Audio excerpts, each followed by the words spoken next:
सबको नमस्कार, प्रणाम, सत श्री अकाल। हेलो नमस्कार दोस्तों, दिल्ली के प्रादेशिक समाचार के स्टूडियो में आप सभी का बहुत बहुत स्वागत है। दोस्तों यहाँ पर आपको देखने को मिलेगा दिल्ली से जुड़ी सारी बड़ी खबरें, मुख्य समाचार, ब्रेकिंग न्यूज अपडेट के रूप में, इसलिए वीडियो को शुरू से अंत तक जरूर देखिएगा। दोस्तों वीडियो को प्यारा सा लाइक और चैनल को सब्सक्राइब जरूर कर लीजिएगा ताकि दिल्ली से जुड़े कोई भी खबरें छूटे ना पाए। चलिए दोस्तों टाइम वेस्ट न करते आगे बढ़ते हैं खबर की ओर। नोएडा में फेक न्यूज फैलाने वालों की खैर नहीं, त्योहारों के बीच पुलिस ने बनाया सख्त प्लान। सोशल मीडिया के बढ़ते चलन के साथ फेक न्यूज एक बहुत बड़ी समस्या बन गई है। फेक न्यूज से कई जगह माहौल खराब हो जाते हैं तो कई जगह इसकी वजह से दंगे जैसी स्थिति बन जाती है। वहीं हाल ही में हुए राजस्थान के उदयपुर वाली घटना के बाद उत्तर प्रदेश और तमाम राज्यों में पुलिस ने अपने चाक चौबंद बढ़ा दिए गए हैं। ऐसे में त्योहारों को देखते हुए देश की राजधानी दिल्ली से सटे गौतम बुद्ध नगर जिले में पुलिस अलर्ट मोड पर आ गया है। त्योहारों को देखते हुए एक और जहां से 2 महीने के लिए जिले में धारा 144 लागू को बढ़ा दिया गया, वहीं अब पुलिस फेक न्यूज फैलाने वालों को लेकर सख्त हो गई है। पुलिस की माने तो अगर कोई भ्रामक खबर फैलाएगा तो उसके खिलाफ कड़ी कार्रवाई की जाएगी। दरअसल 10 जुलाई को बकरी का त्योहार मनाया जाएगा, उसके बाद सावन की शुरुआत होते ही कांवड़ यात्रा और फिर रक्षाबंधन आ जाएगा। ऐसे में गौतम बुद्ध नगर पुलिस कमिश्नर आलोक सिंह ने तमाम पुलिस अधिकारी को त्योहारों के मद्देनजर सुरक्षा व्यवस्था बढ़ाने का निर्देश दिया गया है। पुलिस कमिश्नर ने बताया कि जिले में जो भी भ्रामक खबर फैलाएगा पुलिस उनके खिलाफ तुरंत कड़ी कार्रवाई करेगी। इसके आदेश सभी अधिकारियों को भी दे दिया गया है। डीडीए में निकली भर्ती के लिए आवेदन करने की लास्ट डेट करीब 279 पदों के लिए 10 जुलाई से पहले करे अप्लाई। दिल्ली की डेवलपमेंट अथॉरिटी ने 279 विभिन्न पदों पर भर्तियां निकाली है। यह भर्ती प्रक्रिया काफी समय से चल रही है और अब इन पर अप्लाई करने की लास्ट डेट भी आ गई है। इसलिए योग्य और इच्छुक होने के बावजूद अगर किसी वजह से आपने अपनी अब तक आवेदन नहीं किया है तो आप कर सकते हैं। डीडीए के इन पदों पर अप्लाई करने की लास्ट डेट 10 जुलाई 2022 तक कर दी गई है। जैसे ही आप देख सकते हैं कि केवल 2 दिन का समय बाकी है जिसका एप्लीकेशन लिंक बंद हो जाएगा। डीडीए भर्तियों से संबंधित जानकारियां हैं। डीडीए के इस रिक्वायरमेंट ड्राइविंग के माध्यम से कुल 279 पद भरे जाएंगे। इस भर्ती प्रक्रिया के तहत junior engineer, planning assistant, junior translator, assistant director और प्रोग्रामर पदों पर भर्ती होगी। इन पदों पर चयन लिखित परीक्षा के माध्यम से होगा। 10 जुलाई को शाम 6 बजे तक अप्लाई किया जा सकता है। आवेदन केवल ऑनलाइन होंगे जिसके लिए आपको डीडीए की आधिकारिक वेबसाइट पर जाना होगा। दिल्ली में 11 जुलाई से वन महोत्सव की शुरुआत। इन नर्सरी से आप ले सकते हैं फ्री पौधा। राजधानी में दिल्ली सरकार 11 जुलाई को वन महोत्सव पखवाड़े की शुरुआत करने जा रही है, जिसके अंतर्गत लोगों को पौधे लगाने और इनके फायदे को लेकर जागरूकता किया जाएगा। इस महोत्सव की शुरुआत दिल्ली सरकार सेंट्रल रिजिस से करेगी। इसके साथ ही दिल्ली के पर्यावरण मंत्री गोपाल राय ने मानसून से शुरुआत के साथ ही राजधानी में आम लोगों को मुफ्त में पौधा वितरित किए जाने का भी ऐलान किया गया है। दिल्ली की 14 बड़ी नर्सरी में लोगों को निःशुल्क औषधि पौधे बांटे जा रही हैं। पर्यावरण एवं वन मंत्री गोपाल राय ने कुछ दिन पहले कमला नेहरू रिज से निःशुल्क औषधि पौधा वितरण कार्यक्रम की शुरुआत की है। इसके बाद दिल्ली सरकार की 14 फरवरी नर्सरी से दिल्ली वासियों को मुफ्त में औषधि पौधा बांटे जा रही हैं। दिल्ली सरकार में इस साल लगभग 7 लाख पौधे को मुफ्त में वितरित किए जाने का लक्ष्य रखा गया है, जिससे कि दिल्ली में ग्रीन एरिया बढ़ाया जा सके। लोग ज्यादा से ज्यादा पौधे लगाए जिससे हमारे पर्यावरण और हमारे आसपास प्रदूषण कम हो ताकि हमें साफ हवा और ऑक्सीजन मिल सके। दिल्ली की सड़कों को चमकाने के लिए सरकार ने बनाया मास्टर प्लान। अब पीडब्ल्यूडी एमसीडी को करना होगा ये काम। दिल्ली की केजरीवाल सरकार ने अब सूबे की सड़कों को चमकाने जा रही है। इसके सरकार ने साप्ताहिक कार्यक्रम योजना तैयार किया है, जिसके साथ सड़कों के निर्माण और कार्य उनके रखरखाव के लिए जिम्मेदार पीडब्ल्यूडी, एमसीडी और एमसीडी जैसी एजेंसियां प्रत्येक शनिवार को अपनी हर जोन में अपने अधीन आने वाली एक सड़क को शानदार बनाएगी। दिल्ली सरकार ने इस बाबत निर्देश जारी किया गया है।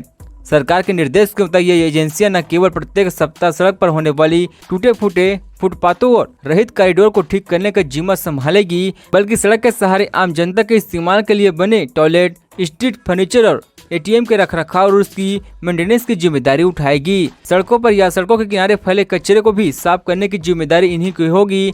सड़कों पर किसी प्रकार की गंदगी मिलने पर संबंधित एजेंसी पर कठोर कार्रवाई की जाएगी। यदि एजेंसियां चाहे तो बाजार कल्याण संघ और रेजिडेंट वेलफेयर एसोसिएशन को इस काम में जनता के सहयोग के लिए इस्तेमाल कर सकती है।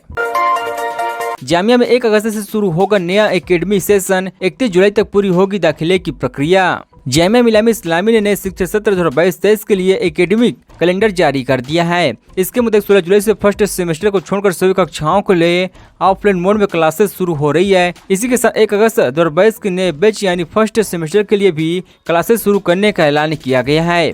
जामिया के कुलपति प्रोफेसर नवाज अख्तर ने भी फैकल्टी के साथ बैठक करते हुए फैसला लिया गया है। नए सेशन शुरू होने से पहले विश्वविद्यालय ने सभी डीन को सभी डिपार्टमेंट में कक्षाओं, प्रयोगशालाओं आदि के रखरखाव और मरम्मत आदि के कार्य को पूरा करने की सलाह दी गई है, जिसमें समय पर सभी छात्राओं के लिए कक्षाएं शुरू हो सके। नए शैक्षणिक सत्र के दौरान छात्राओं की किसी प्रकार की कोई दिक्कत न आए।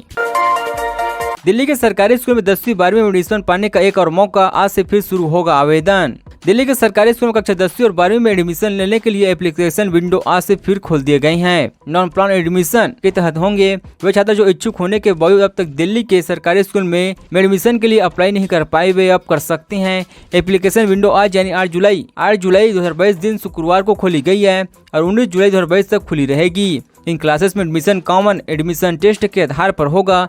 टेस्ट 25 जुलाई 2022 के दिन आयोजित किया जाएगा। इसके साथ ही दाखिले के लिए कुछ न्यूनतम शैक्षणिक योग्यता भी है। इसे पूरा करने वाले छात्र ही आवेदन कर सकते हैं। दाखिले के लिए आवेदन करने के लिए जरूरी है कि साइंस मिस्ट्री के साथ मैथ्स लेने के लिए 55% अंक, कॉमर्स के साथ मैथ्स लेने के लिए 50% अंक और कॉमर्स से 10वीं पास होना जरूरी है। शादी के बाद इंटरनेट पर क्या सर्च करती है नई दुल्हन, रिपोर्ट में सामने चौंकाने वाली बात। आज का जमाना पूरी तरह से डिजिटल हो चुका है। इंटरनेट और स्मार्टफोन सबके जीवन का अहम हिस्सा बन चुका है। पहले जहां किसी भी सवाल का जवाब ढूंढना लोगों के लिए टेढ़ी खीर बन जाता था, वहीं आज स्मार्टफोन गूगल ने लोगों की जिंदगी को आसान कर दिया है। कहीं आने जाने से पहले लोकेशन, रूट का पता लोगों को चुटकियों में लग जाते हैं। सिर्फ इतने नहीं, गूगल लोगों के लिए हर मर्ज की दवा की तरह बन गया है। लोग अपने सवालों के जवाब ढूंढने के लिए अब कहीं जाते नहीं, बल्कि घर बैठे गूगल के सहारे सब पता कर लेते हैं। गूगल का इस्तेमाल सिर्फ तकनीकी सवालों के लिए नहीं, बल्कि लोग निजी जिंदगी से जुड़े सवाल भी गूगल से पूछते हैं। आप तक अपने भी गूगल से अपनी निजी जिंदगी से जुड़े कोई सवाल जरूर किया होगा, लेकिन क्या आपको पता है कि जिन लड़कियों की नई नई शादी होती है वे शादी के बाद गूगल पर क्या सर्च करती है? दरअसल एक रिपोर्ट में इसका खुलासा हुआ है कि दुल्हन गूगल पर क्या सर्च करती है। तो चलिए आपको बता दें कि क्या सर्च करती है। शादी के बाद किसी भी लड़की के लिए उसका पति बहुत इंपॉर्टेंट हो जाता है। आखिर वो अपने परिवार को छोड़कर एक नया परिवार में जाने वाली होती है। ऐसे में उसने एक शख्स के साथ पूरी लाइफ भी बितानी होती है। इसलिए लड़कियां चाहती कि उसका लाइफ पार्टनर यानी उसका पति उनसे खुश रहे। महिलाएं शादी के बाद अपने पति की पसंद और नापसंद का खूब ख्याल रखती है। ऐसे में रिपोर्ट की माने तो एक बड़ी संख्या में नई नवेली दुल्हन शादी के बाद गूगल पर अपने पति को खुश रखने के टिप्स ढूंढती है। दिल्ली से इन राज्यों के प्रमुख शहरों में क्या है पेट्रोल डीजल के भाव। शनिवार के तेल कंपनी ने सुबह 6 बजे पेट्रोल डीजल के ताजा रेट जारी कर दिए हैं। एक बार फिर से लोगों के लिए राहत की खबर है। लगातार 48वें दिन पेट्रोल डीजल की कीमत में कोई बदलाव नहीं हुआ।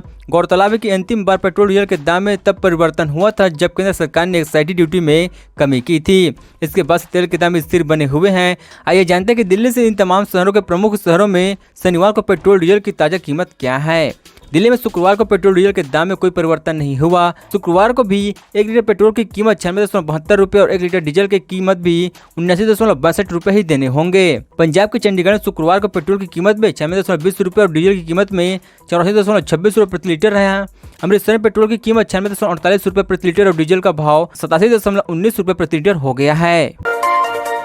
दिल्ली शहर में उमस भरी गर्मी से हाल हो रहे हैं बेहाल, जाने क्या आज होगी बारिश का आसार। देश की राजधानी दिल्ली के साथ साथ एनसीआर में भी बारिश का इंतजार बढ़ती जा रही है। भारतीय मौसम विज्ञान विभाग के अनुमान के बाद भी बारिश नहीं होने और उमस भरी गर्मी से हाल बेहाल हो रही हैं।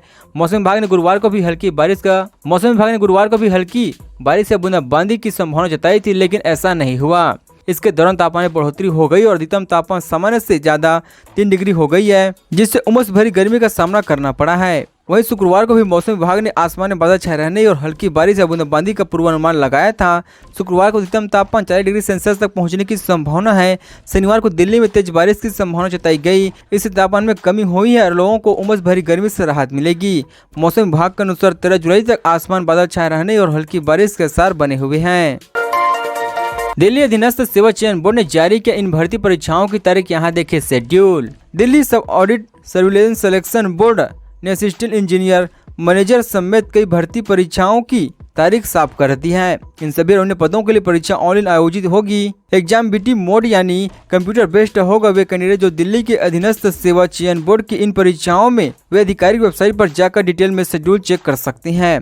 ऐसा करने के लिए आधिकारिक वेबसाइट का पता है DSSB की विभिन्न भर्ती परीक्षाओं का आयोजन 6, 12, 31 अगस्त और 7 सितंबर 2022 के दिन किया जाएगा। वेड मैनेजर परीक्षा 6 और 12 अगस्त 2022 के दिन आयोजित होगी। मैनेजर एग्जाम का आयोजन 6 अगस्त के दिन होगा। बैक्टीरियोलॉजी परीक्षा 12 अगस्त 2022 के दिन आयोजित होगी।